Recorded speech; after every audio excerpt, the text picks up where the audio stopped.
The Ukrainian World Congress is a global NGO which was formed over 55 years ago to unite the global Ukrainian communities. Today, the Ukrainian World Congress represents the interests of a 20 million strong Ukrainian diaspora with members in over 60 countries around the world. At the outset of the Russian invasion, full-on Russian invasion of Ukraine in February of this year, the Ukrainian World Congress created the Unite with Ukraine campaign. And we created this fundraising campaign, which to date has raised over 25 million US dollars, every penny of which has been used to successfully procure and deliver vital protective equipment directly to the defenders of Ukraine. Our logistical operation and extensive network of contacts on the ground in Ukraine have allowed us to send reconnaissance drones, bandages, first aid kits, helmets, body armor, night vision goggles, and many other items which are needed directly to the defenders of Ukraine on the front lines.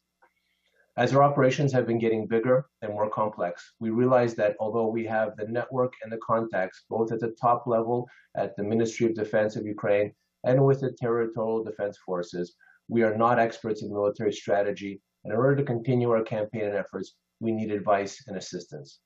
The impressive group of people who you will hear from today have graciously stepped up to the challenge by forming the Strategic Advisory Council and providing Unite with Ukraine with this critical strategic advice and fundamentally helping us to literally save Ukrainian lives and continue fighting for Ukraine's freedom. With us today from the Council, we have the Chair of the Strategic Advisory Council, who has helped me form the concept and create the team, is retired Canadian Chief of Defense Staff, General Rick Hillier. Also with us is General Wesley Clark, U.S. Army, former Supreme Allied Commander of NATO forces in Europe.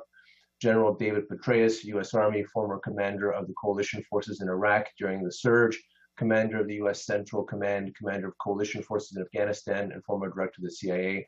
And former Chief of Defense Staff of the Netherlands, General Dick Berlijn, who unfortunately could not be with us today. However, he is a critical member of the group, and we look forward to working with him. I will now hand over the discussion to the Chair of the Strategic Advisory Council, General Rick Hillier, to deliver a few remarks, after which we will be able to take questions from the audience. Please, General Hillier, thank you. Paul, thank you very much, and thank you for the welcome and introduction. And ladies and gentlemen, good morning to you from the great province of Newfoundland and Labrador here in Canada. I got involved with the Ukrainian World Congress and their efforts to support Ukraine, and specifically to equip the defenders of Ukraine, because I detest bullies. And in particular, I detest bullies who are murderous, who are brutal, and who are destroying the country of Ukraine, a democratic sovereign nation, literally as we speak. And I agreed with Paul Grod that I would chair and help build a strategic advisory committee that could provide that strategic advice, military experienced advice to the Ukrainian World Congress to help them be more effective in supporting Ukraine through equipping the defenders of Ukraine itself. And specifically, we have focused very much on equipping the defenders of Ukraine who are engaged in the territorial defense forces. More than 100,000 of them are part of the TDF, the Territorial Defense Force, and they join older men and women, younger men and women. They join to defend their families, to defend their villages, and to defend Ukraine from where they live. And then President Zelensky, because of the dire situation, signed an order saying that the Territorial Defense Forces could be deployed anywhere in the Ukraine to support the war against that brutal invader. And so now you've got men and women who've had a minimal amount of training and who lack much of the essential protective equipment, who are now deployed directly into the fight against the Russians themselves. We wanted to rectify that. We wanted to give them the basic protection to increase their probability of survival.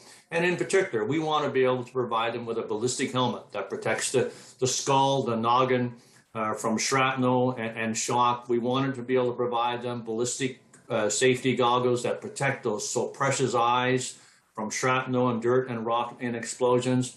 We wanted to provide them, most importantly, with the flak vests and the steel plates that go in the front and in the rear that protect those vital areas. And we wanted to provide those flak vests and steel plates to a level 4 protection, which means that it'll stop a 7.62 millimeter round, which is the standard sidearm of most Russian soldiers. And we wanted to give them protective gloves, protective knee pads for when you go down to get into a firing position and not bloody your knees on the ground, and protective combat boots. And lastly, we wanted to be able to provide them medical kits so that they can save their own lives and save the lives of their battle buddies first and foremost. And part of that kit is an additional tourniquet, the automatic tourniquet, that when you lock it down, it stays locked. Even if you go unconscious and pass out, it will not loosen off. And if you needed it to stay alive, it will stay locked and you will not bleed out and die. We want to equip up to 100,000 Ukrainian men and women who are part of the Territorial Defense Force. It's $2,500 per soldier to equip them with what I described, and occasionally a little bit more, such as night vision goggles or drones, but what I described. And that means for a battalion of 400 soldiers, which is how they're organized, that's 1.25 million. And for a brigade, which is the basic command structure, that's 4 battalions, and that's $5 million. We want to raise the money to equip 100,000 Ukrainian men and women in the Territorial Defense Forces and increase the probability that they will survive when they are engaged in a fight with the Russians. And I was in Ukraine just a month ago, and I talked to one individual who told me that he had watched a battalion of Territorial Defense Forces deploy into position to defend against a Russian attack, and they deployed into that position in their own civilian cars and trucks and vehicles to get there to face Russian tanks and armored vehicles. I'm convinced we can do much better, and at the very minimum, we can give them that protective equipment. In the Strategic Advisory Committee, our aim is to provide the kind of advice that will allow the Ukrainian World Congress to focus its fundraising efforts and focus the way those monies are spent, and to make those funds as efficient as possible in providing that level of protection.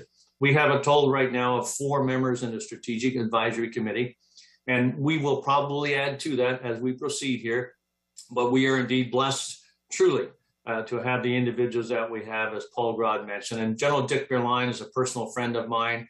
He started his career in 1975 as a fighter pilot, training in Canada. So we started our relationship with Dick Berlijn a long time ago from Canada. He commanded the Royal Netherlands Air Force. He was the Chief of Defense Staff of the Dutch forces. At the same time, I was Chief of Defense Staff here in Canada, and we cooperated personally on many things, not just a relationship between the Netherlands and Canada, but also in our NATO affiliations. But most specifically, we cooperated very closely on the fight in Afghanistan, where Canadian troops cooperated with Dutch sons and daughters, and Dutch troops cooperated with Canadian sons and daughters in the fight in Kandahar and Uruzgan province through all those tough years. Dick Berlijn is traveling today and so cannot be with us. Secondly, I want to introduce and just thank personally another battle buddy and friend of mine, General David Petraeus. And General David Petraeus is well known, obviously. He was the commander of the Surge Forces, commanded Central Command. He commanded the NATO and U.S. forces in Afghanistan, and finished his public service as a director of the Central Intelligence Agency. David and I first soldiered together way back in Bosnia when David was in Sarajevo and I was a division commander in Banja Luka in command of the multinational division Southwest. And so I want to say thank you to David Petraeus for stepping up and being part of the Strategic Advisory Committee and bringing his experience and his advice to it. And last, but certainly not least, is General Wesley Clark. I have not known General Clark long. I met him just recently at an event we did together, but I have known about him, I have known of him, and I have admired him and respected him for a very, very long time. A Vietnam veteran, a graduate of West Point, a Rhodes Scholar, and lastly, the commander, or the Supreme Allied Commander of Europe during the time of the great difficulties in Bosnia and Kosovo. And in fact, I was a division commander when General Clark was SACEUR. And as we worked together in those different spheres to try and bring some stability and security into Bosnia and Kosovo. And obviously, he is well versed and understands incredibly well the intricacies of the challenges that we face in Eastern Europe now, in Ukraine itself. I vowed to support Ukraine. It is a democratic sovereign nation under attack by a brutal neighbor. I've been assisted in all of that by people around me, but I look forward to working with the Strategic Advisory Committee. And I'll finish there and ask General Wesley Clark if he would say a few words of introduction, please. General Clark, over to you, please. And sir, you're on mute. Thank you very much, Rick. It's great to be here as a member of the Strategic Advisory Council. And I just want to thoroughly endorse what the World Congress is aiming to do and the objective that General Hillier has put out. This is a critical mission for the Ukraine World Congress. We have got to get these troops equipped. The situation in Ukraine is in the balance.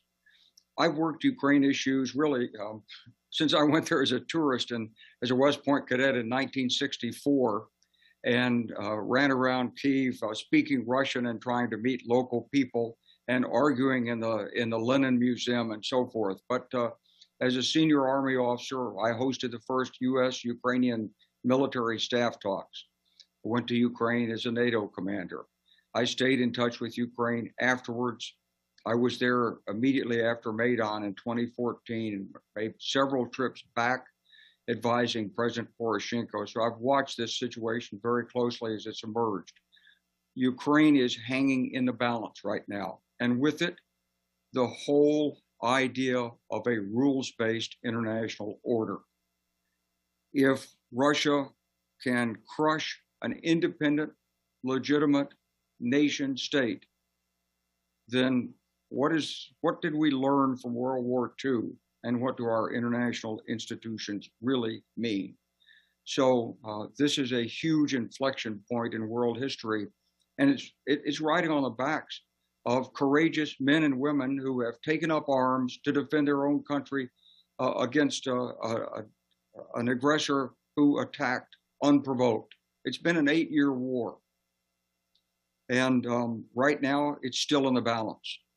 There was premature exultation in the West when the attack that came toward Kyiv was rolled back, and Ukrainian courage and ingenuity, individual initiative ruled the battlefield at that point. But the Russians weren't deployed. They're now deployed.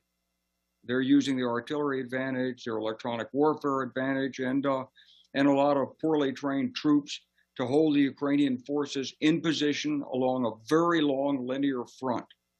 And they're pushing for the destruction of the Ukrainian forces, or at least its best elements.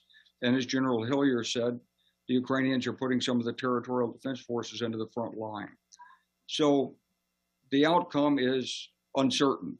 It looks very favorable that we've got military assistance going in. I'm delighted to see the long-range HIMARS rocket systems go in and see Russia's reaction to it.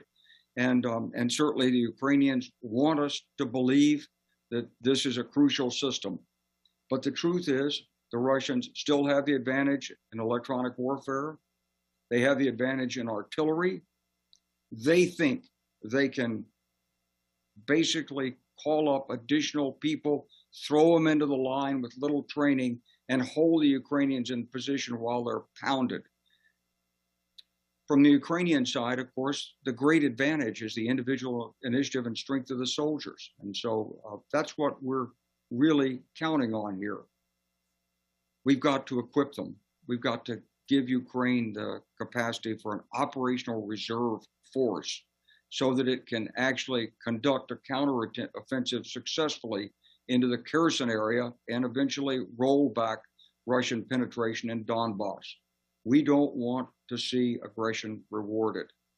So it's a hybrid war.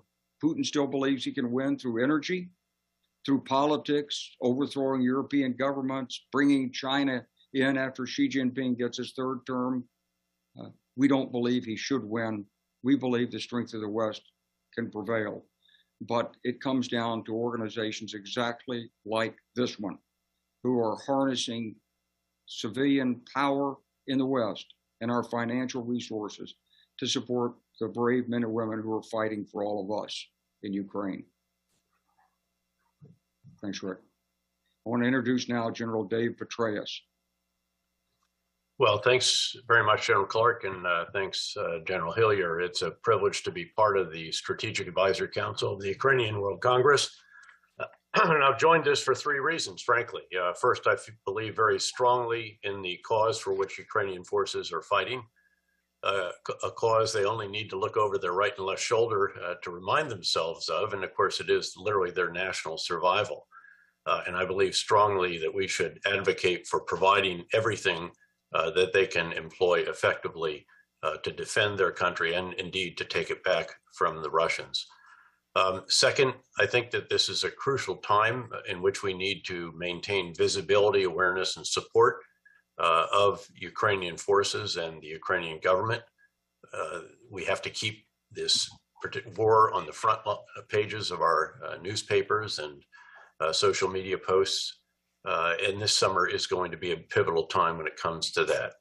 And then finally, it's just impossible to say no to an old comrade from our time together in Bosnia, and then a very, very supportive chief of defense staff during the early years after the 9/11 attacks. And of course, that is General Rick Hillier. This is, again, as I said, a pivotal moment. It's a moment in which we need to help Ukraine not just survive economically and in terms of humanitarian support, but to halt the Russian offensives that they have relaunched, having taken control of Luhansk province, now trying to take control of Donetsk province, and then indeed to help the Ukrainians mount a counteroffensive to liberate areas in the south first, and then to continue in the other areas seized by Russia since the invasion. The performance on the battlefield of the Ukrainian forces so far has been nothing short of inspirational, truly extraordinary. They won the battles of Kyiv, as General Clark noted, also Chernihiv and Sumy in the north. They've pushed Russian forces out of artillery range for the most part around the second largest city in Ukraine, Kharkiv. They very grudgingly gave up terrain in Luhansk, and now they're trying to defend Donetsk from the new Russian offensive. I think it's important to note that their performance and training has been equally exceptional. When they go to train in Germany on a new weapon system, they won't take coffee breaks. They don't want to have an hour for lunch. They don't want to stop at 6 o'clock in the evening. They want to get the training done and get back to the front lines to use the new capabilities that are being provided to them. Now, as I mentioned, is a truly pivotal time. It's a time when we need to sustain the massive support that's been provided by the US in particular, but also that of other NATO members and global partners, all seeking to help Ukraine. It is a time in which Ukraine does need additional specific systems to go with the massive amounts of weapons and ammunition that have been provided so far, but also needs such as those that General Hillier described earlier and were emphasized by General Clark. So again, it's a privilege to be part of an organization that is advocating for Ukraine and Ukrainian forces based on the collective experience that we can bring, in my case, a number of combat commands, time at the CIA, and visits to Ukraine as well. And with that, Rick, I'll hand it back to you. Thank you. David and Wes, thank you so much for your comments and your support on the SAC. And obviously, we look forward to being able to help Ukraine through the Ukrainian World Congress in every way we possibly can. And just before we're ready to take questions, ladies and gentlemen, I just want to say that I listened to David Petraeus say the Ukrainians, as they're training in Europe, don't want to waste time. They don't want coffee breaks. They don't want lunch breaks. You know, they realize it's wartime, not regular time, and the very survival of their nation, and perhaps the rules-based international structure that we all hold near and dear to our hearts is at risk here, and we cannot permit that to be destroyed. There are some challenges for Ukraine, and you know, they won and gave Russia a bloody nose northwest of Kyiv, north of Kyiv in February, March, and early April.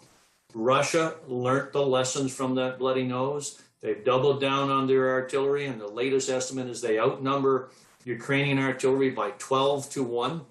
Until very recently, they outranged them by anywhere from 20 to 80 kilometers, which meant they could stand back and kill Ukrainian artillery from a distance and not be touched by them. They deploy robust electronic warfare units and have stripped away, as a consequence of that, much of the eyes and ears and the reconnaissance capability, surveillance capability of the Ukrainian defense forces by keeping their unmanned aerial vehicles from being able to penetrate into the war zone. And they've doubled down in troops, and they've got so many troops available for any kind of a breakthrough right behind those front lines. I think, though, what we see in recent equipment advances, and still only about 20% of the equipment promised by the West has been delivered to the Ukrainian Defense Forces. They need more rapidly. But simply the IMAR and the long-range capability that gives Ukrainian Defense Forces, even in limited numbers, shows what they can do if they've got the equipment. What I saw personally, I met a father-son tank hunting team. The son, about 20 years old, nicknamed Sniper. The father was nicknamed Dragon. And on one night alone, with their courage and their skill sets and their persistence, they hunted down and killed 4 T-72 tanks. One of the tanks took 21 separate shots from an RPG-7 to kill it, because that's an old weapon.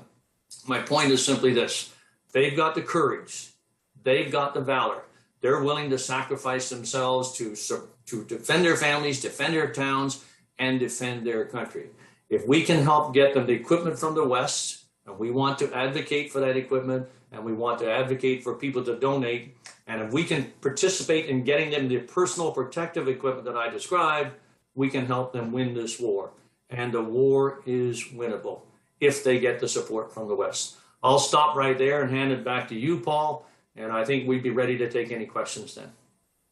That's great. Thank you very much for those very, very wise, insightful comments.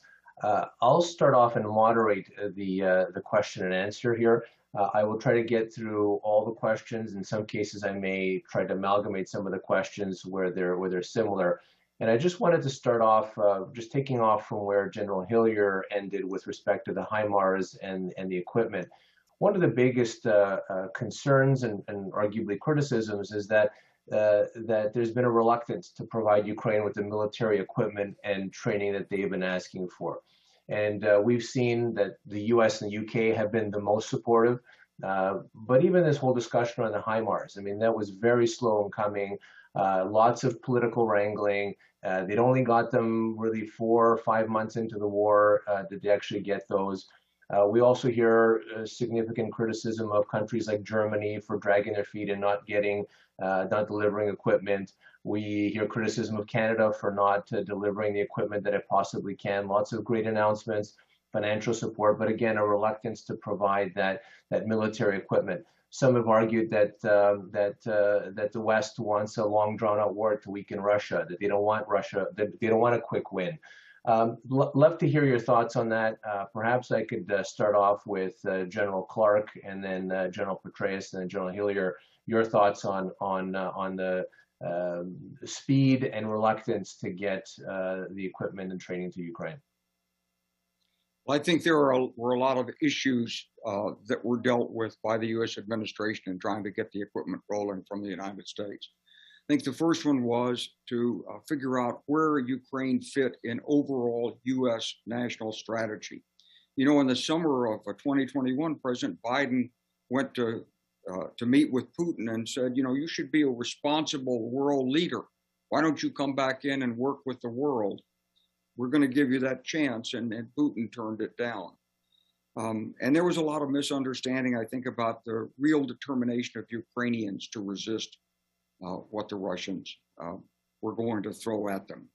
There was confusion during the time between December and 24th of February as to whether Ukraine would actually be subjected to a Russian attack. Although our intelligence said that it would, there were many people who didn't believe that. So all these were factors in impacting the flow of assistance. When the fighting became clear and it was clear what was needed and the proper channels of communication were established between Ukraine's Chief of Defense and the United States Chairman of the Joint Chiefs of Staff, I think equipment has begun to flow much more rapidly. But there are still restrictions. There's funding, there's stockpiles, there's various legal prohibitions on one thing or another that can be done. So I think the heart of the United States is in the right place. Certainly it's a bipartisan issue. And I hope that we will have an additional flow of HIMARS and other high technology equipment. But I've been one of many who has been pushing really hard on Washington and on the American Congress to do more, to do it more rapidly, to get it in there, to get it down to the level at which it's used, and to provide the munitions to make it usable. You know, we're going to have to transition away from the 152, 122 munitions. There's simply not enough of it available in the West. We're in a competitive procurement war against the Russians who are trying to buy it up and block it. We're going to have to transition Ukraine to NATO standard, to 155 and other ammunitions like this. We're going to have to provide them with Western tanks, Leopards, M1s, British tanks, something that's beyond the T-72. And we're going to have to do it in the middle of this conflict. So we've got a lot of major issues there. None of the countries in the West have restarted their procurement sufficiently to meet the potential demands of munitions and things like spare artillery barrels for Ukraine. So there's a whole host of things behind the scenes here. But, you know, all I can tell you is there are a lot of us who see the crucial importance of this issue and have been pushing very hard from outside the government to help our government do the right thing. Thanks, General Clark. And just on that, there was a comment I think General Hillier made earlier, is that only 20% of the equipment promised has been delivered. Perhaps, General Petraeus, you can sort of take off on that question and perhaps build around why so little of what has been promised has been delivered.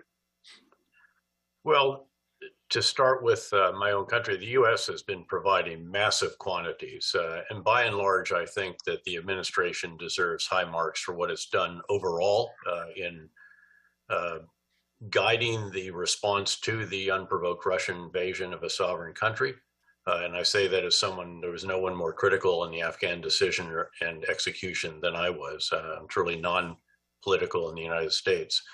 The U.S. has provided staggering quantities of arms and munitions. Just to remind you, 126 heavy artillery pieces, 155 millimeter howitzers. So we are transitioning, as General Clark suggested, from the Eastern Bloc 152 to the Western Bloc 155 NATO standard howitzer. 410,000 rounds of 155 millimeter howitzer ammunition. I mean, again, it's just almost hard to imagine how much this is. To put it in context, this will take at least, and it's probably much more than this, at least 10,000 5-ton trucks, unless they're specially configured to hold these rounds, just to transport them from where they're provided, presumably in eastern Poland, to the front lines in a country that is the size of Texas. We've provided 6,500 of the Javelin anti-tank guided missiles, which are incredibly lethal and effective because they can attack from the top down. They're a fire and forget weapon system, and their range is generally much farther than you can see. 1,500 Stingers, shoulder-launched anti-aircraft missiles that are very, very effective as well. So these have been, again, staggering quantities. I hope that all of our NATO partners and other allies and partners around the world can provide proportionate contributions. The UK certainly has stood out from the very beginning in doing just that. And many of the Eastern European countries and certainly the Baltic states, understandably given the proximity to Ukraine and Russia, have been very, very supportive. And again, I hope that we can confirm the excellence of all NATO and Western countries in providing what Ukraine desperately needs. I do think that there are specific items that it would be helpful to see more of provided to Ukraine. The multiple launch rocket systems, the so-called HIMARS, truck-mounted multiple launch rocket systems. We've provided 12 of those so far. To be sure, there's only 100 Ukrainians actually trained on these right now, but they're training more rapidly and providing more of those and the munitions to go with them, especially the more accurate Gimler's munition, and then I think even the Army Tactical Missile System, which adds considerable reach to that weapon system as well.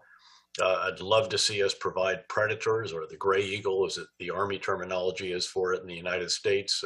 As General Hillier mentioned, a number of the drones that Ukraine has been using have been shot down, damaged, and so providing much more capable systems that can do the essentially forward observation for these artillery and rocket systems that we're providing would be very, very helpful for them. And I believe that this is very, very likely in the near future, as I believe that more multiple launch rocket systems and munitions will be provided as well. And then trying to get more of the loitering munitions, which we've drawn down very heavily in US stocks. These are the so-called Phoenix drone and so forth. Switchblade is another one. These could be very, very effective, especially when Ukraine begins to launch its counteroffensive, when they can establish contact with the Russian forces, fix them, and then pop these loitering munitions in the air. They are fire and forget. And again, they are very lethal and could be a real game changer for Ukrainian forces. But those are just some of the highlights. And the truth is that what is needed across the board are the soldier kit items that General Hillier mentioned, all the way up to the very sophisticated weapon systems and ammunition that I have highlighted. Again, I would single out my country, the United States, for doing an extraordinary job in providing this. It's said that there are 8 to 12 wide-body 4-engine cargo jets landing every 24 hours in eastern Poland to increase what is provided. I certainly hope that all other NATO and Western countries can do likewise. And I think that's been a bit of that issue, General Petraeus. General Hillier, maybe just to focus a little bit more on the territorial defense forces, because we're talking about big weapon systems which are provided by governments. But how can the average global citizen step up to support? Because as we know, although these systems are big, expensive, but the smaller stuff, the body armor, is what really is saving lives here as well. What do you think we can do here to really step that up? Well, what we can do is get the basics right first. And if the average citizen around this world who believes in a democratic nation fighting for its life against a brutal dictator that's invading it and destroying the country piecemeal, then they can do two things: advocate for more support from their governments and their countries for Ukraine, and advocate for that support to be delivered more rapidly, much faster than it is now, and advocate for that to continue for a long time. And while they're doing that, advocate for more and more and more sanctions against Russia in the international community. As long as the West, for example, is paying Russia $1.5 billion a day for gas, they're funding the invasion of Ukraine through that $1.5 billion a day. Advocate, advocate, advocate, and lastly, donate. Donate to a very specific project by going on to www.unitewithukraine.com and donate for that basic protection package that we want to give to the territorial defense forces, men and women who are defending their families and defending their homes. Be part of buying a helmet, ballistic goggles that protect the eyes, the flak vest that protects the heart and lungs, the tourniquet that saves your life if you're wounded in the limbs or the life of your battle buddy. Advocate and donate.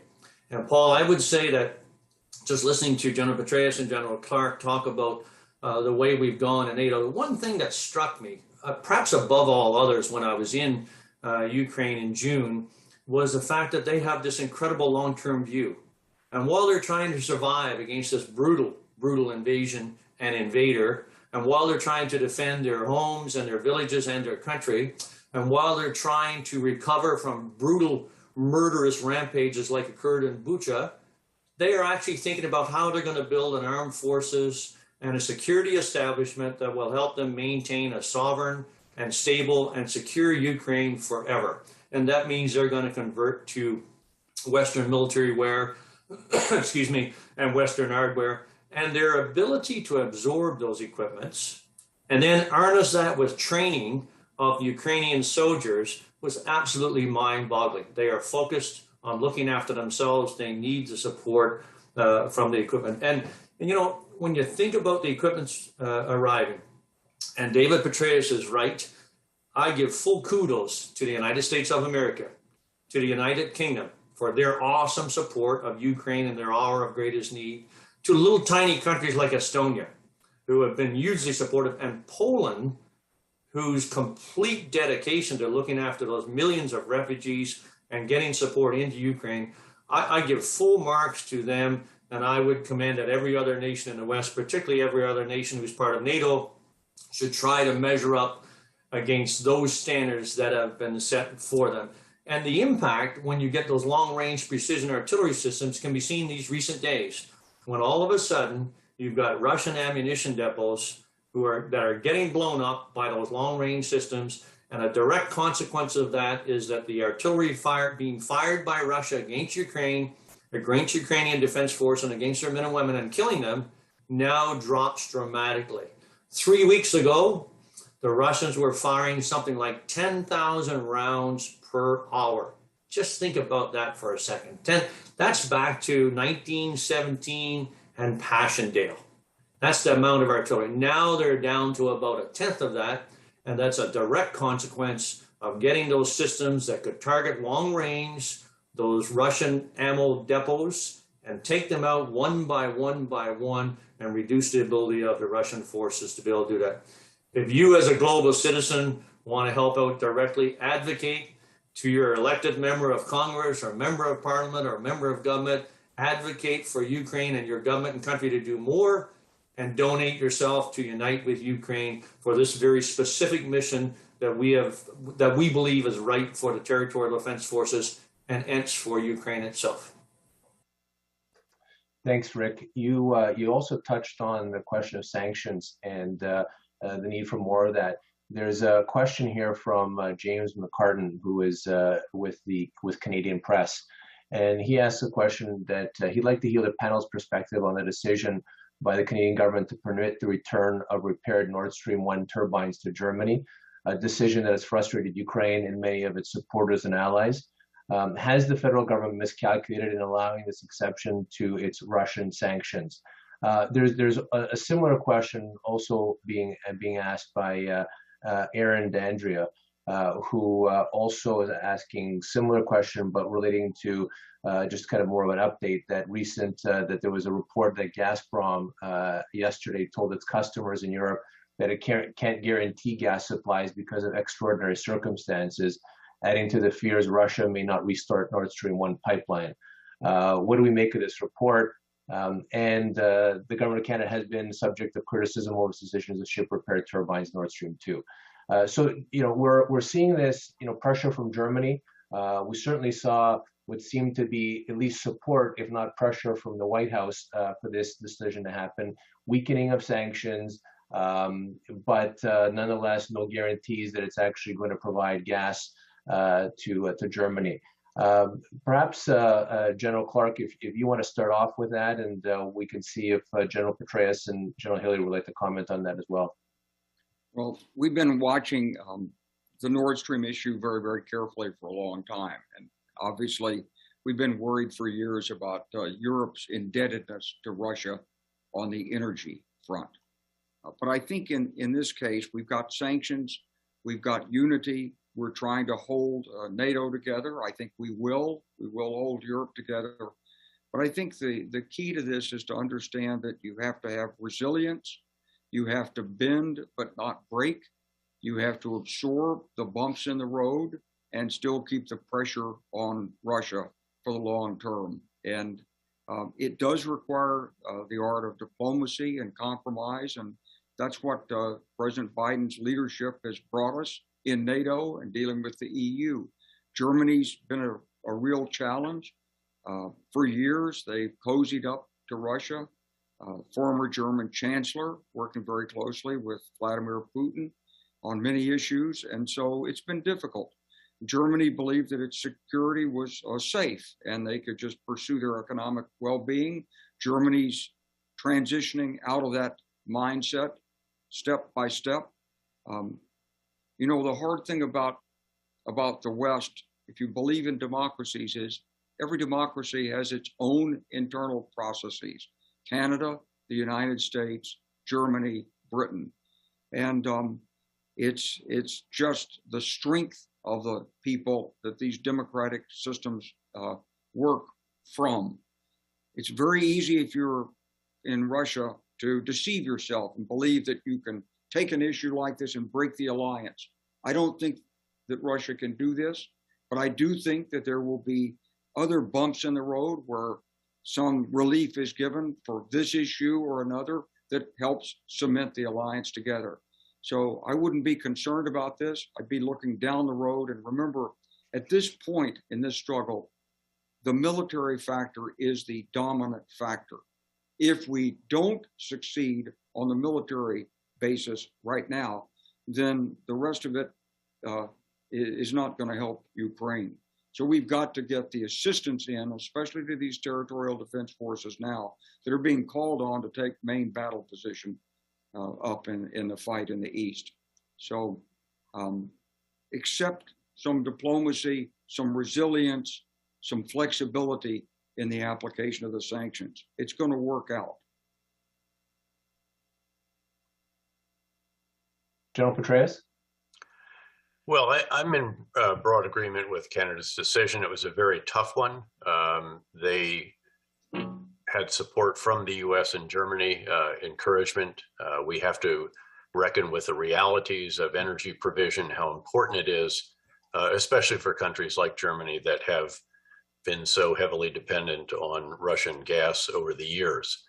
I'd like to build on this, though, a bit and really focus on an irony of what has taken place, because in trying to make Russia great again, what Putin has really done is make NATO great again. There's a degree of unity in NATO now that hasn't been seen since the end of the Cold War. That was even true in the days leading up to the invasion. I was at the Munich Security Conference again this year, and the unity there already, and the invasion didn't start for another couple of days following the end of that gathering. That unity is something I hadn't seen since I was writing speeches for the SAC year during the Cold War as a young major. This has really been quite extraordinary. Putin essentially pushed Finland and Sweden into the arms of NATO. It will lead to NATO expansion. This will make the Baltic Sea a largely NATO-controlled sea. And so this has truly backfired in innumerable ways for Russia. That includes, of course, the various sanctions that have been placed on the Russian economy, its financial system, Putin's inner circle. That includes sanctions in the energy area. It includes export controls that are going to make it very, very difficult for Russia to build or replace the systems, the enormous quantity of systems that it has lost on the battlefield. The number of tanks is staggering that they've lost. And again, if you can't get microchips, there's no way that you're going to be able to build new systems. This is why, after all, they're going to Iran, of all countries, to get replacements for their drones that they've lost in great numbers as well. So again, this has been an extraordinary development. As General Clark noted, the unprovoked invasion of a sovereign democratic nation. We clearly have to be on the side of Ukraine in this particular situation. This is the first invasion of that type since the end of the Cold War. The rules-based order does hang in the balance. And it is a moment where NATO has come together in an extraordinary fashion. And by and large, again, led, guided by the actions from Washington in this particular situation. That said, there are going to be very difficult calls. I think the issue of the generator return for Nord Stream 1 clearly was one of those.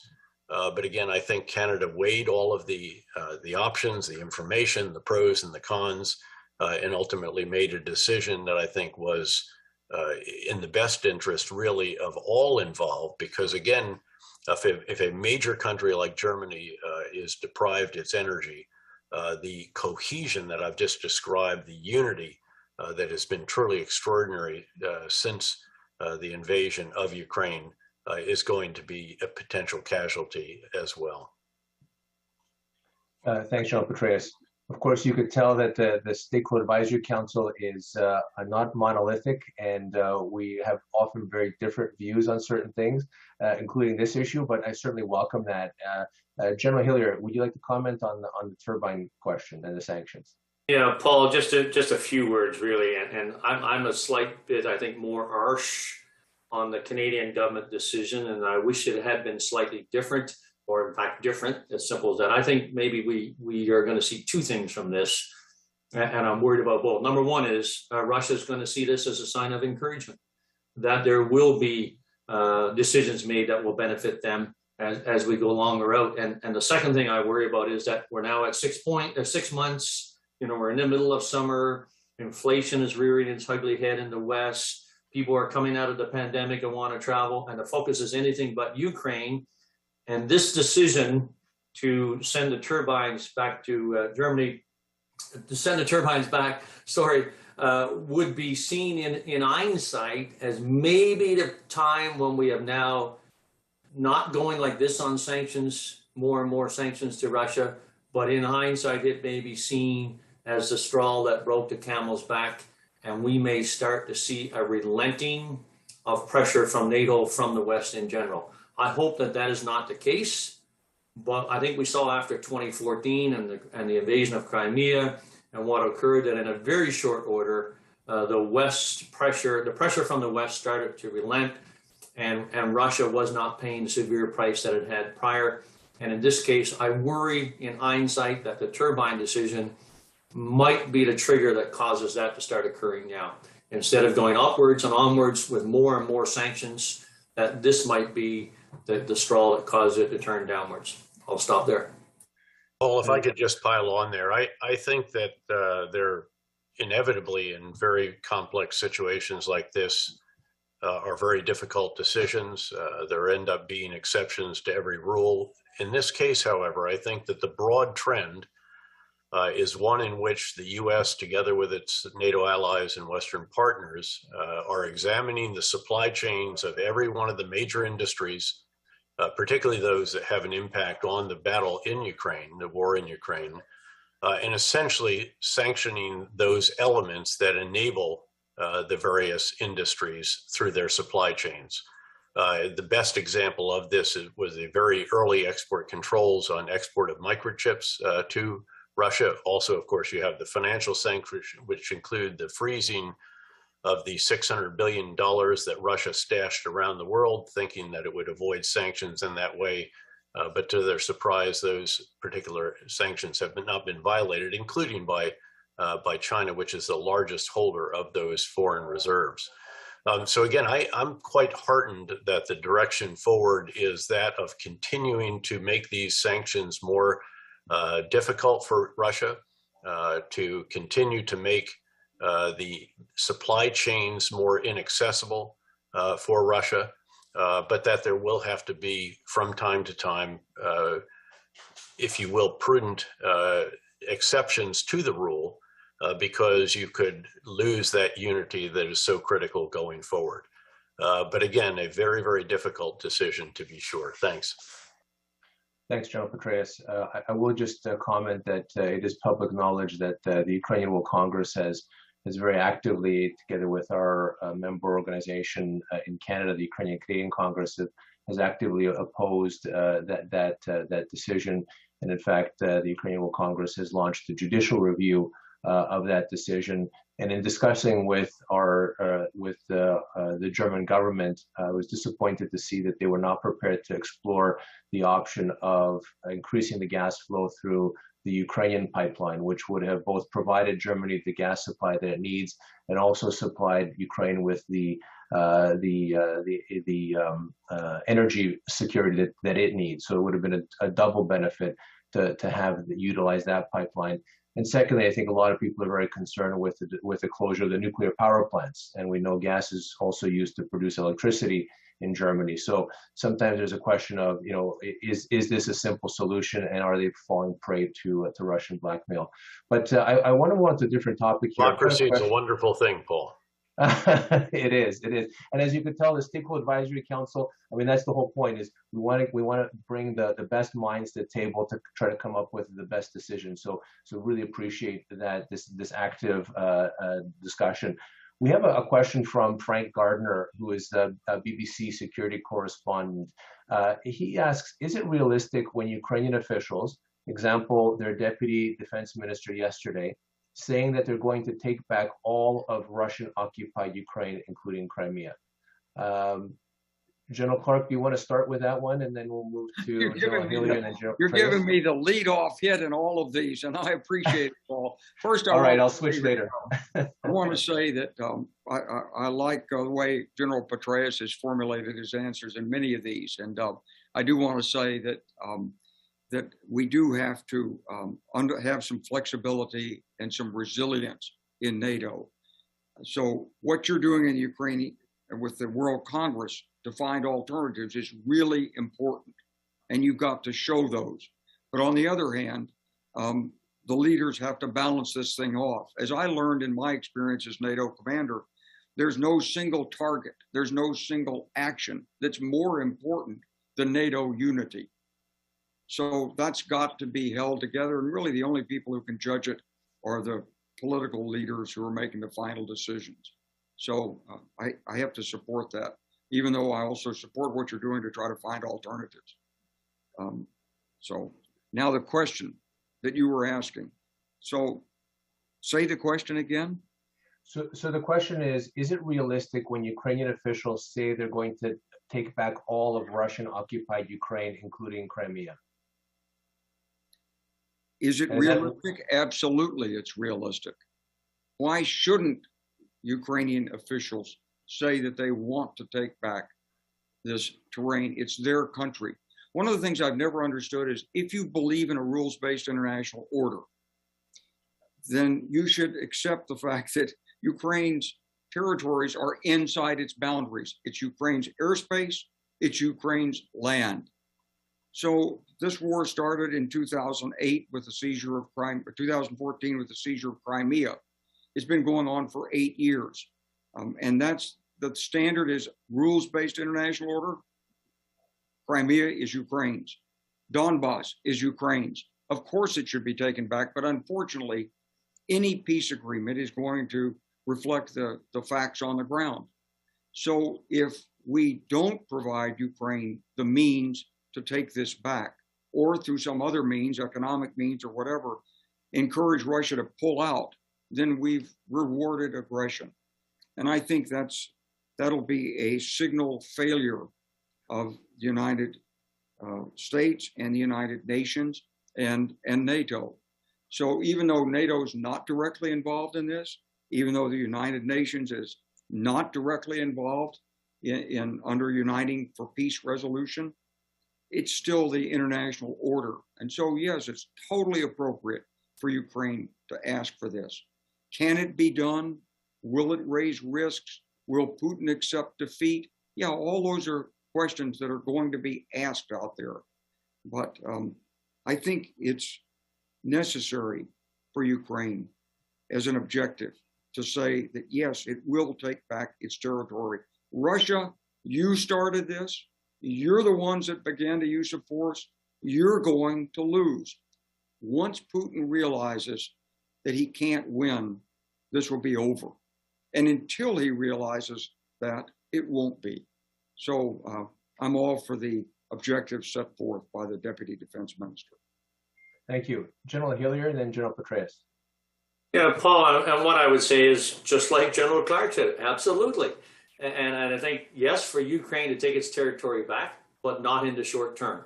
And over the longer term, what Ukraine has to do, supported by the West, and without that support, it will not be possible, is make it so painful for Russia to hang on to eastern parts of Ukraine or Crimea itself, because the pain will be so great, the pain in the sanctions, which will cripple their economy over the middle and longer term, and the pain and losses on their military on the military front, for which they cannot keep going indefinitely. They simply cannot do it. And so just simply, again, things like those long-range precision artillery systems that we've just seen attack those ammunition depots, you know, those kinds of things are going to impose the kind of pain that Russian armed forces cannot withstand forever. And eventually the pain will get so great, and there might be intermediate steps where Putin tries to turn this over to, you know, supposedly independent Ukrainian regions and leaves Russian troops or brings Russian troops back to Russia, leaving it over and supporting them with weapons. But if the pain of sanctions and the pain of military attack continues to be such that he feels it, eventually that support will diminish also. So yes, objectively, it should be the goal of Ukraine to take that terrain back. It is their country, and it can be done over the longer term, is my view. General Petraeus, before you give your answer, there was a follow-up from Frank Gardner, who posed the initial question saying, but Crimea includes Sevastopol, and of course that's the home of the Russian Black Sea Fleet. Is it realistic that they're going to give that up? So just a bit of a twist to his original question. Well, first of all, just let me say thanks to Frank for all of the reporting that he's done over a number of decades, and especially admirable given his own personal experience, needless to say, with terrorism. And thanks to General Clark for his kind words. I should merely note that he was a professor in the social sciences department when I was a cadet, so perhaps he contributed to that development. Look, I think declaratory policy, such as we heard yesterday, is a function of a number of different factors. One of those, very importantly, is domestic politics. No Ukrainian leader can accept a future in which Ukraine does not retake all of the territory that Russia has seized from it starting in 2008. That said, the reality, again, of that particular declaratory policy, of that aspiration, could be challenging, needless to say. And individuals like Henry Kissinger and others, and in fact been criticized for what they put forward, although that what they were advocating was looking forward to a moment when there may be negotiations. And this obviously would be an exceedingly difficult issue for Russia, as well as obviously for Ukraine. At the end of the day, I think that the Washington decision, announced as nothing about Ukraine without Ukraine, is particularly significant. I think that is exactly the right approach. Frankly, it was not the approach that we followed in the negotiations of the deal with the Taliban, where we excluded the Afghan government from the discussions about the future of their own country. And this administration, in fact, accepted that agreement when it took office. In this case, I think that that discussion, that our own declaratory policy, that there should be nothing decided about for Ukraine without Ukraine, is absolutely the right approach. And I think, again, that it should not be a surprise to hear a Ukrainian leader make the statement that the deputy minister made yesterday. Thank you.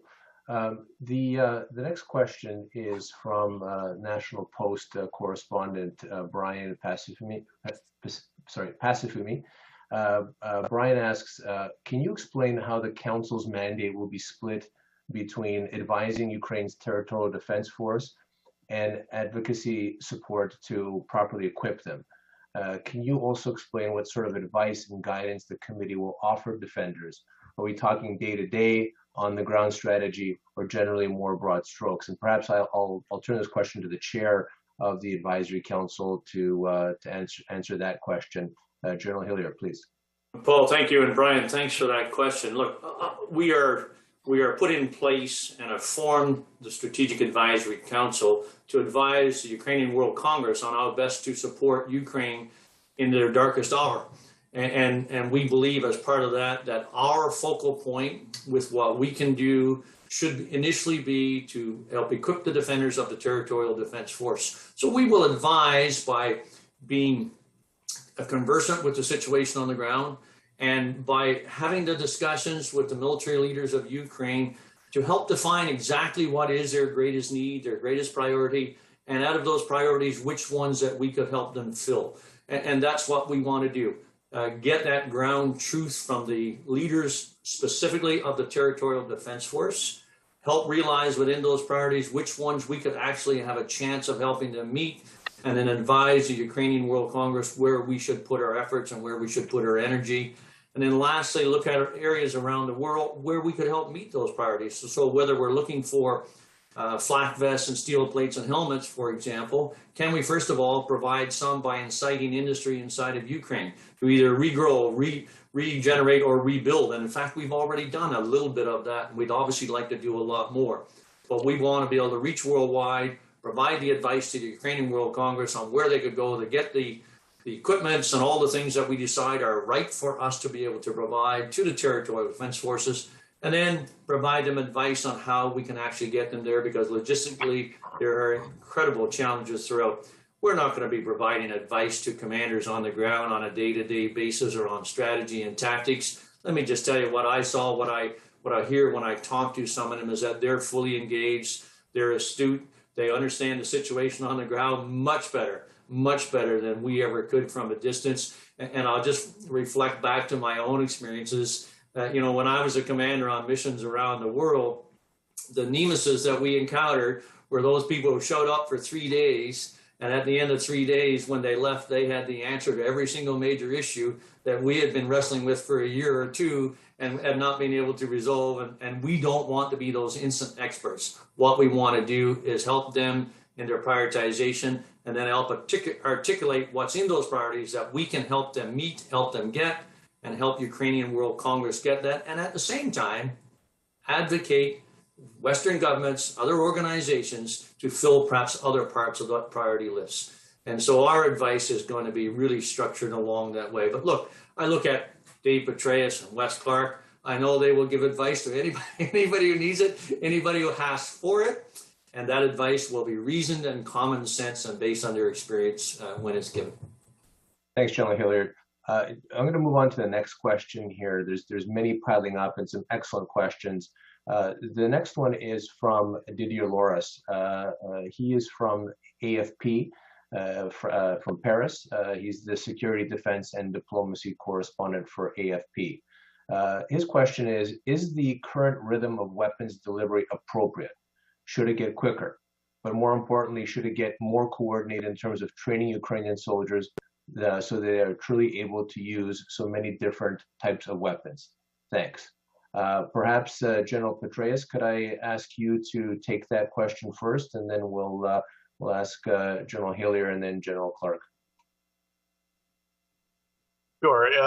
Keep in mind again that Ukraine is not just engaged in a war of attrition with Russian forces, it's also engaged in a force generation competition in which it is racing to recruit, train, equip, organize, and employ additional soldiers and additional capabilities. And of course, Russia is trying to do the same. And the desperation of Russia's situation, by the way, given the massive losses that they have taken, keep in mind that Russia has been losing every single day more soldiers than we lost in the worst month, the entire coalition, the worst month in the surge in Iraq. These are staggering losses, and then multiply that times 2 or 3 for wounded in action who can't return to combat, and you have some sense of the challenges that they face. And this is why they have gone to every one of their republics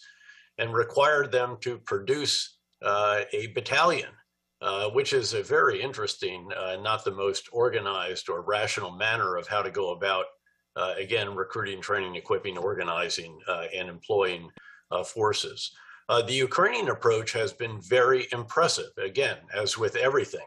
And I should just note that I visited Ukraine not long after President Zelensky was elected, met with his military leaders, went to the front lines then in the Donbass, in the Luhansk area particularly, specifically, and was hugely impressed by the development of their leadership and their forces just since 2008. So they have a very, very good process. There are cells, NATO elements, coordination cells that are working this very hard under General Clark's old headquarters, both as Supreme Allied Commander Europe and his other hat as the commander of US forces in Europe. Those are together. There are elements in the United States, the Transportation Command and so forth, that are also augmenting that. And they're pushing very, very substantial quantities of weapons and ammunition and other capabilities to the borders of Ukraine, and then the Ukrainians take it from there. Needless to say, there are challenges with the delivery of items within Ukraine. After all, they're being shot at as they are being transported. There are challenges in terms of effectively getting these items into the hands of those actually at the front lines in an organized fashion. But by and large, I've been very, very impressed by what has been going on. Again, certainly, look, I was a battlefield commander in 5 different occasions in the first decade of this past year, or this century.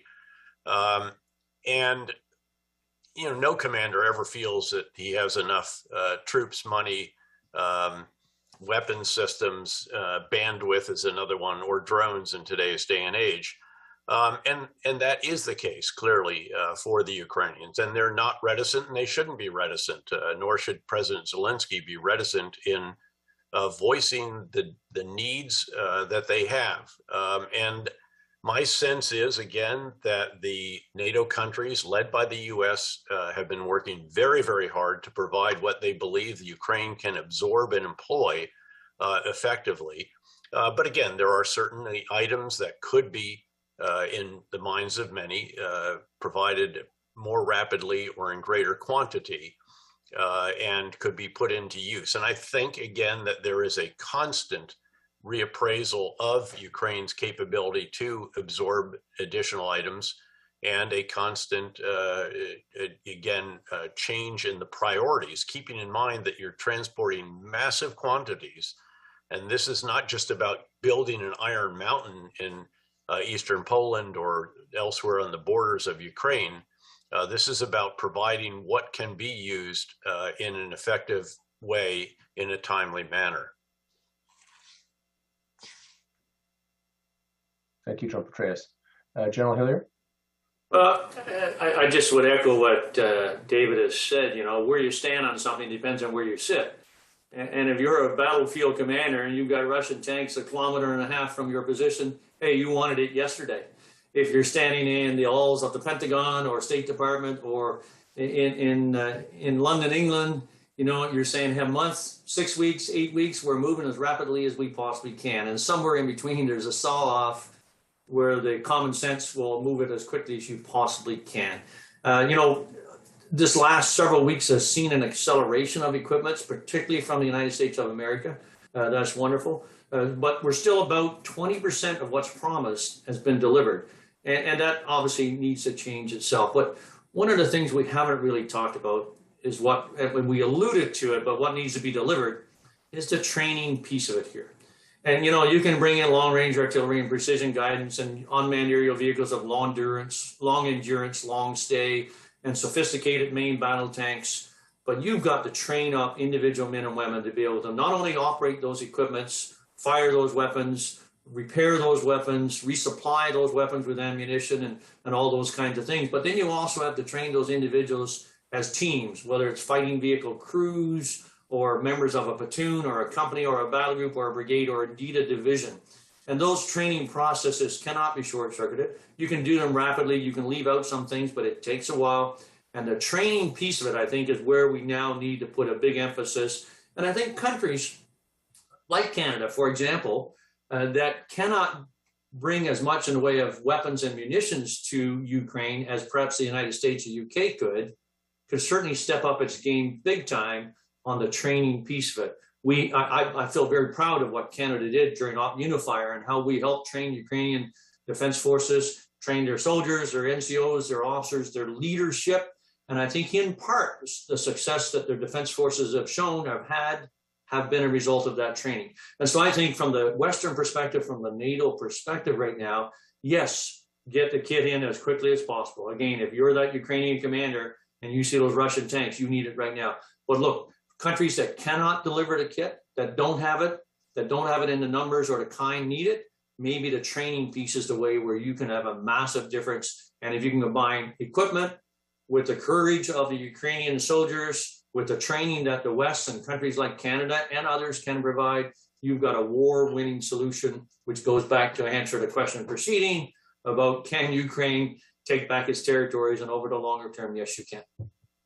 General Clark, before I turn it over to you to provide your comments, just looking at the chats and the questions here, kind of a building on of this question relates to the types of munitions, and is Ukraine getting the types of munitions and equipment that it needs to really be successful in this war? HIMARS just came out. Are they long enough? Do they need to be longer? There was discussion about Iron Domes. What's your sense in terms of the types of equipment that Ukraine still needs that will be necessary to be successful to win this war for Ukraine? Yeah, well, I just want to first associate myself with the remarks of General Petraeus and General Hillier. I think they both captured key points in this discussion. One of the things we haven't brought up, of course, is NATO interoperability itself. For 70 years, NATO's preached interoperability, and we've never really been able to achieve it because each NATO member state needs its own, to some extent, military-industrial complex and supports it to some extent. So all NATO systems are not compatible in complete terms. There's been agreement on things like calibers of weapons. So what's happening in Ukraine is when nations are donating equipment, we're going to need to pay increased attention to the logistics and the reconstitution, repair, and return of those systems to the battlefield. In the United States military, I was an armor officer. So I spent much of my career worried about spare parts and mechanics and trying to keep tanks operational. And I can tell you, it is an enormous challenge. So we can't forget when we give these systems into Ukraine that they've got to be maintained. They will take losses. Some of the losses can be repaired. Some of the damage can be repaired. Some of the lost equipment can be brought back and salvaged. All of that system has to be worked and put in place. And it is being put in place step by step, bit by bit. It's one of the things that's governed the speed of the equipping. Now, would we like to have different systems and longer range systems? Certainly. As a military commander, I'd like to see them have a full brigade, 2, 3, 4 brigades of HIMARS. And I'd like the HIMARS to have the most modern long-range munitions. And I'd like Russia to be put on notice that it is not a sanctuary. So the fact that you can use Russian systems and attack Ukraine, okay, you've done that, you've invaded. Your territory is not safe. There's some legal problems with that in terms of where the United States and NATO stand with providing systems that can do that. Those are being looked at. But I think in principle, we need to think about giving Ukraine the capacity to create an effective operational maneuver reserve.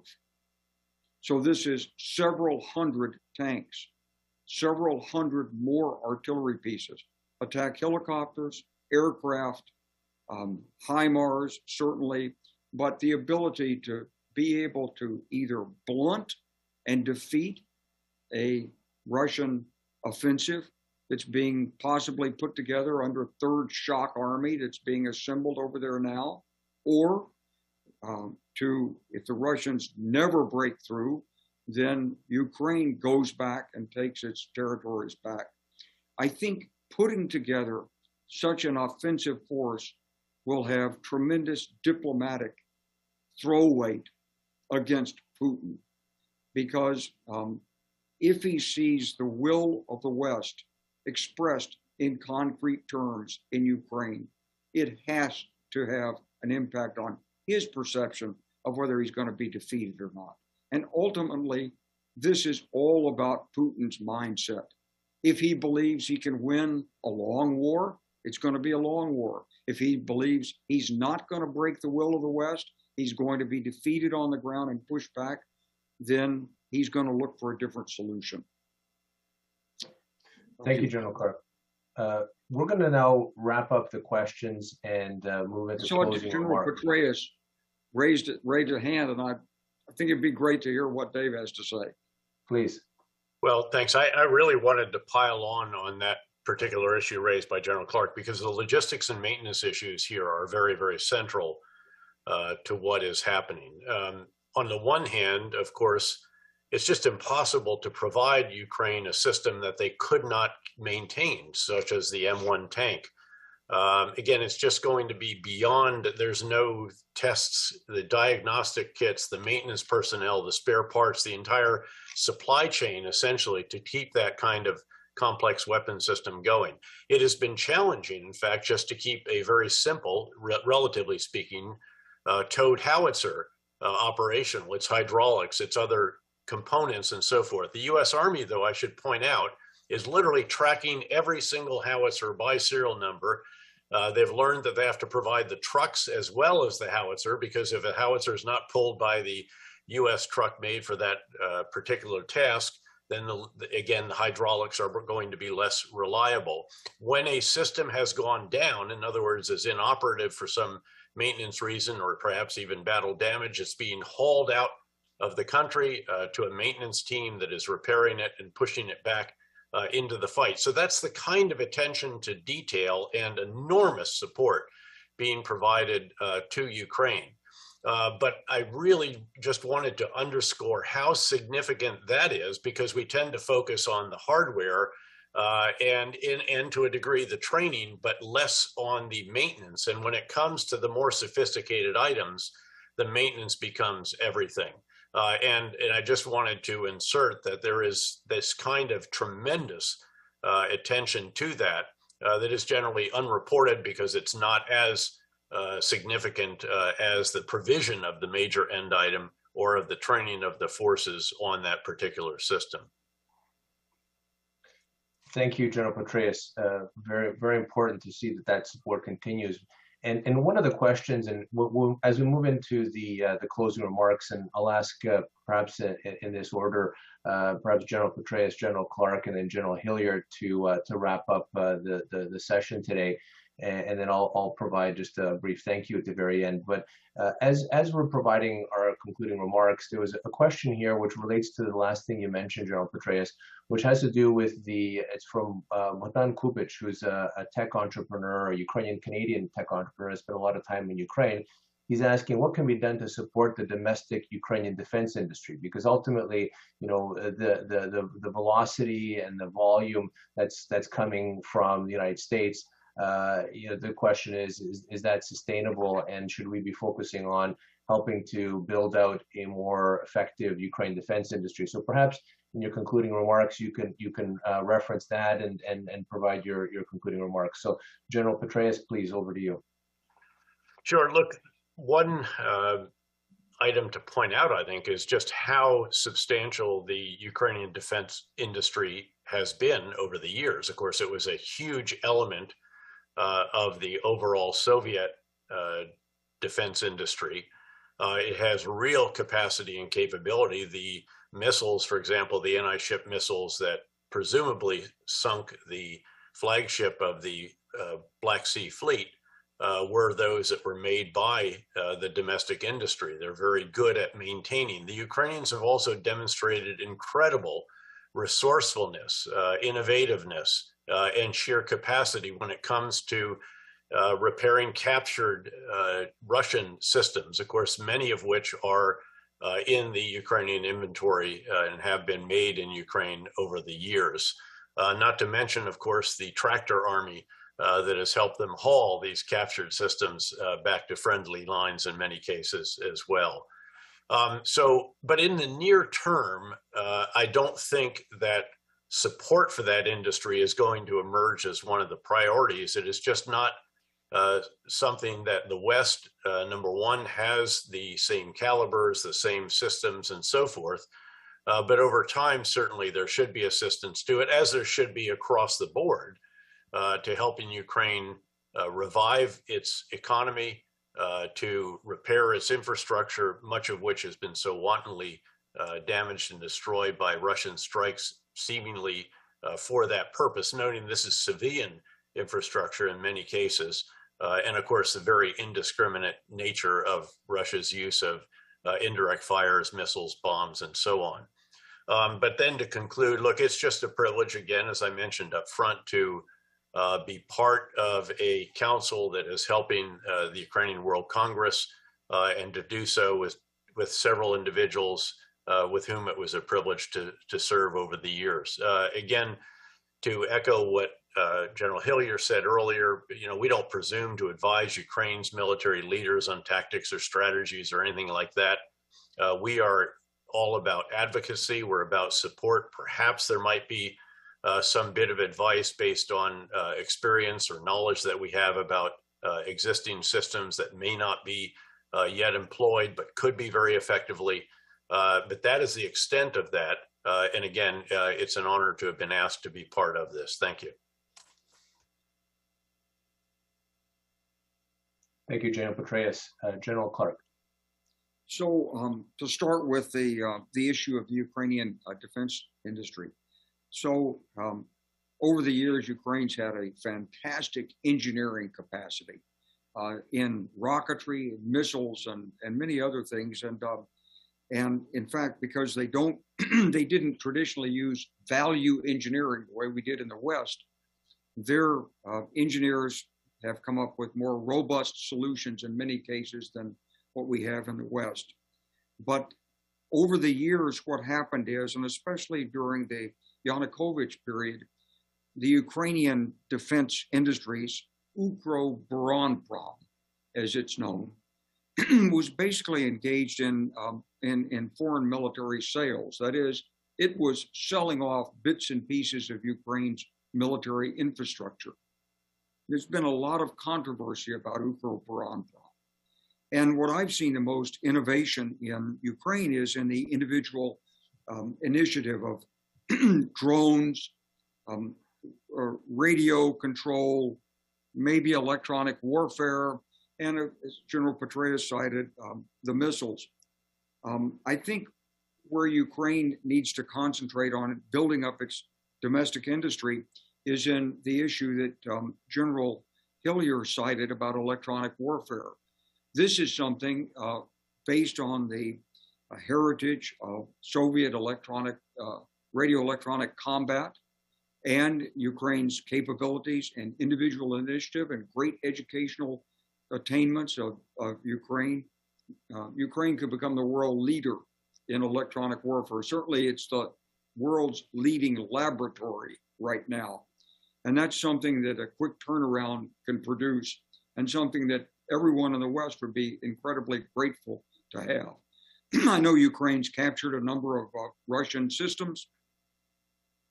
Some they probably turned around and used, but radio electronic combat is a key feature on the modern battlefield.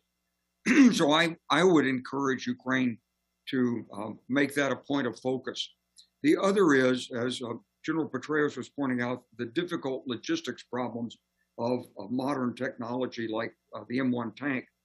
Well, you've got to get a start on it. So repairing systems, putting them back into combat, building up stockages of spares. A lot of this is data processing as well as hands-on skill. I know the Ukrainians have plenty of hands-on skill, and I can't tell exactly what we're doing from the West to help on logistics management. Presumably we're doing something. I know we've got advisors that are working on this, but this would be the area, another area that I would concentrate on. So it may not be depot level repair for Western systems, but it may be battlefield repair of those systems and getting the parts there. And if Ukraine can focus on 1 or 2, 3 key areas, that's the way it should look at its defense sector. From the West, we're going to continue to throw in systems that are not interoperable. I'm sorry, but there's no parts that I know of on the Caesar French artillery system other than maybe the caliber of the ammunition that's compatible with the US 777-155. They're just not compatible. So you're going to have multiple chains of supply going back to the factory in some other country. But it can be handled. And we have to look at this as both a short-term and long-term problem. Ukraine is going to have to transition to Western systems. You can only do so much with the T-72 tank. The tanks the Poles gave, they don't have reactive armor. They don't have the night vision equipment. They're not comparable to a T-90 tank.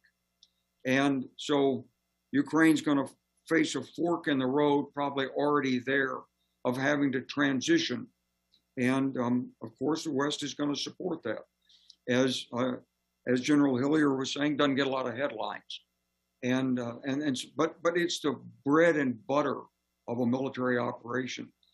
As I was saying earlier, if we prepare to sustain this in the long term, economically, diplomatically, NATO resilience, sanctions, and strengthening Ukraine's military from the soldier level up, from those territorial defense forces up to the right systems, to the right assistance and training and support outside of Ukraine. That's the stuff that's needed to convince Vladimir Putin that he's on the wrong side of history. And this war is essentially about one man's opinion.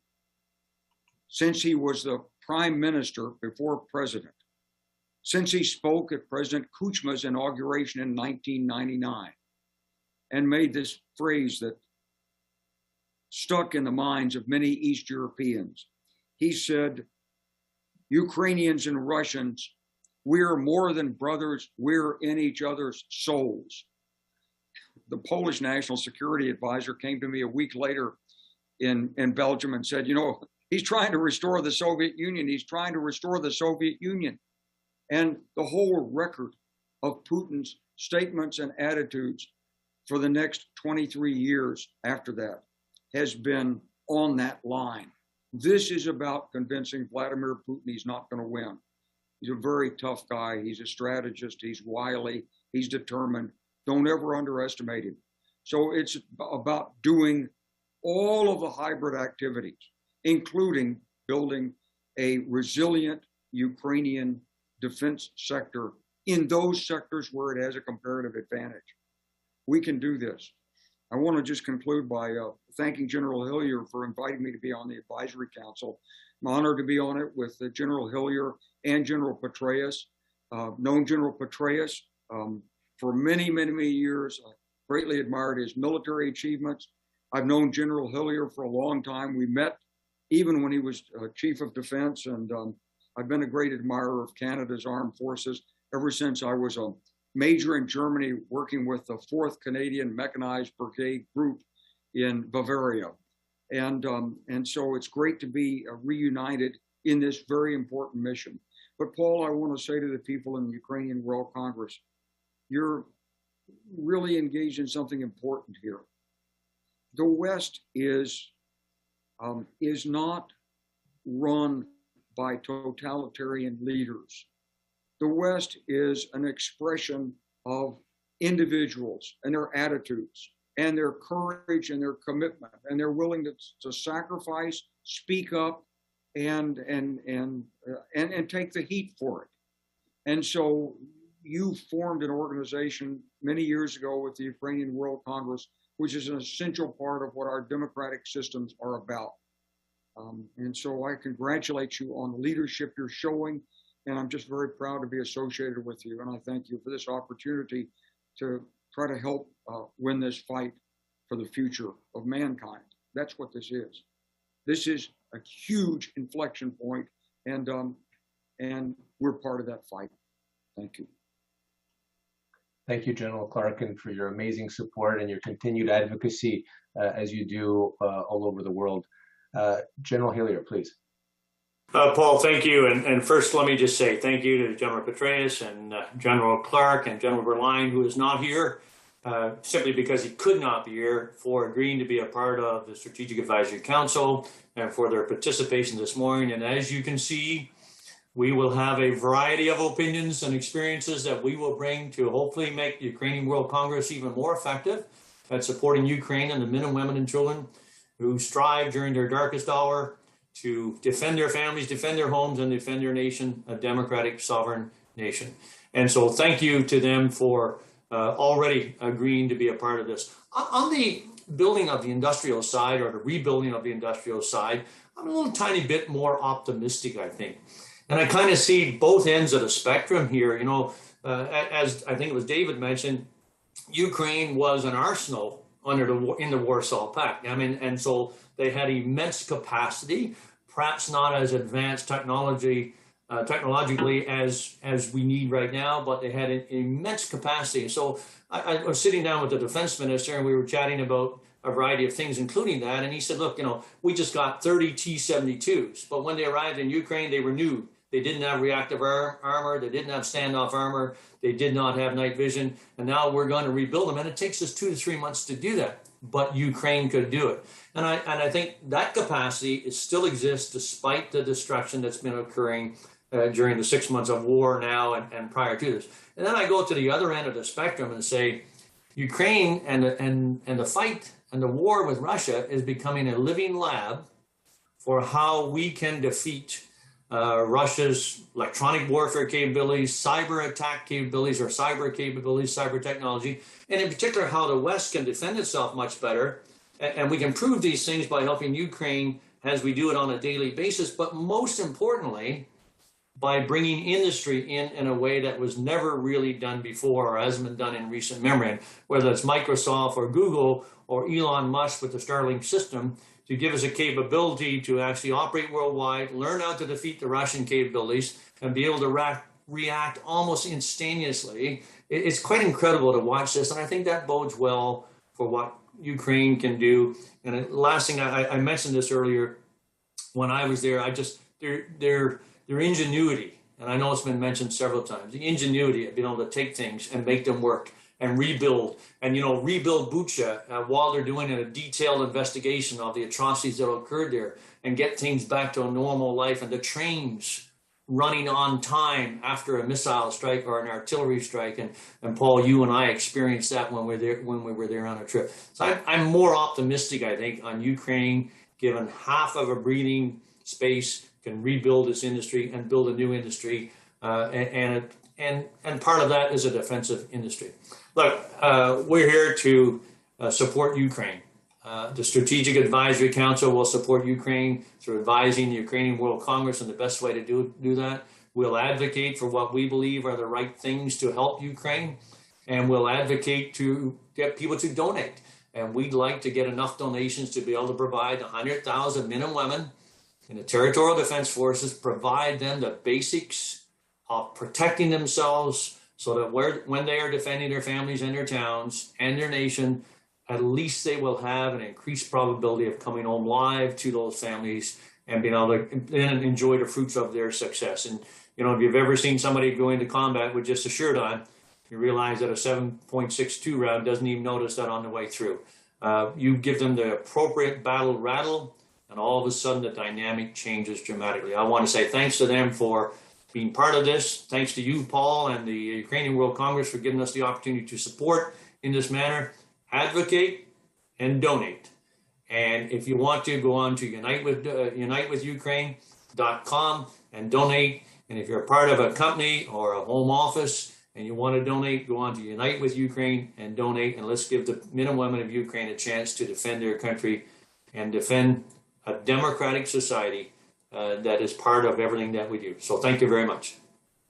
Thank you, General Hillier. And just in conclusion, I wanted to thank all the participants for your excellent questions. The broad community of journalists, of politicians, of civil society leaders, thank you for joining and participating.